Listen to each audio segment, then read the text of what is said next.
দেশের মানুষের ভোটাধিকার কেড়ে নিয়েছিল বিএনপি। ক্ষমতায় থাকতে তো বটেই, আন্দোলনের নামেও নির্বিচারে গাছ নিধন করে এই দলটি, এমন অভিযোগ করেছেন প্রধানমন্ত্রী শেখ হাসিনা। গণভবনে কৃষক লীগের বৃক্ষরোপণ কর্মসূচির উদ্বোধনীতে তিনি বলেন, ৭৪-এর দুর্ভিক্ষের পুনরাবৃত্তির ষড়যন্ত্র এখনও বিদ্যমান। গত ৪ দশক ধরে আষাঢ় মাসের শুরুর দিনটিতে বৃক্ষরোপণ কর্মসূচি পালন করে আসছে বাংলাদেশ আওয়ামী লীগ। এরই ধারাবাহিকতায় দিবসটি উপলক্ষে গণভবনে ৩ মাসব্যাপী কর্মসূচির উদ্বোধনী অনুষ্ঠানের আয়োজন করে দলটির সহযোগী সংগঠন কৃষক লীগ। এ সময় বৃক্ষরোপণে অবদান রাখায় পুরস্কার তুলে দেন প্রধানমন্ত্রী।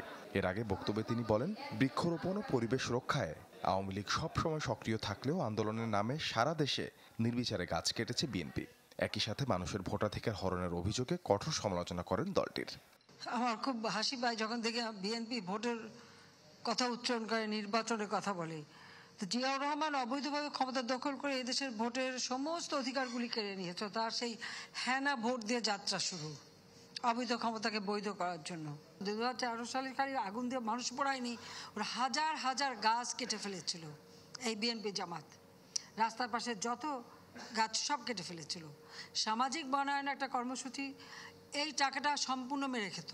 আমরা আমাদের ফসল উৎপাদন করবো, কারো কাছে হাত পাততে হবে না। কারণ আমাদের খুব তিক্ত অভিজ্ঞতা ৭৪ সালে নগদ টাকা দিয়ে কেনা খাদ্য কিন্তু আসতে দেয়নি, কৃত্রিমভাবে সেখানে একটা দুর্ভিক্ষ সৃষ্টি করা হয়েছিল। সেটা বঙ্গবন্ধু শেখ মুজিবকে যেভাবে মানুষের কাছ থেকে বিচ্ছিন্ন করতে, আর সেটাও যখন সফল হয়নি তারপরেই তো 15 আগস্ট ঘটালো। এখনো কিছু লোকের কিন্তু সেই চেষ্টাটাই আছে। সরকার প্রধান জানান, কৃষিভিত্তিক শিল্প গড়ে তোলা হচ্ছে। হুঁশিয়ারি দেন, কোনোভাবেই কৃষি জমি নষ্ট করে শিল্পায়ন করা যাবে না। আমরা দেখি যেখানে সেখানে একটা ব্যবসায় নিয়ে একটা জমি কেনে আর একটা ইন্ডাস্ট্রি করে, আমার কৃষি জমি নষ্ট করে দেয়।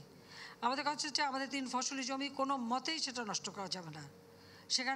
সেখানে কেউ কোনো ইন্ডাস্ট্রি করতে পারবে না। যত্রতত্র যাতে এভাবে জমি নষ্ট করে শিল্পায়ন করতে না পারে, সেই জন্য আমরা কৃষি বিশেষ অর্থনৈতিক অঞ্চল করে দিয়েছি। পরে গণভবন প্রাঙ্গণে ফলজ, বনজ ও ভেষজ গাছের চারা রোপণ করেন প্রধানমন্ত্রী শেখ হাসিনা।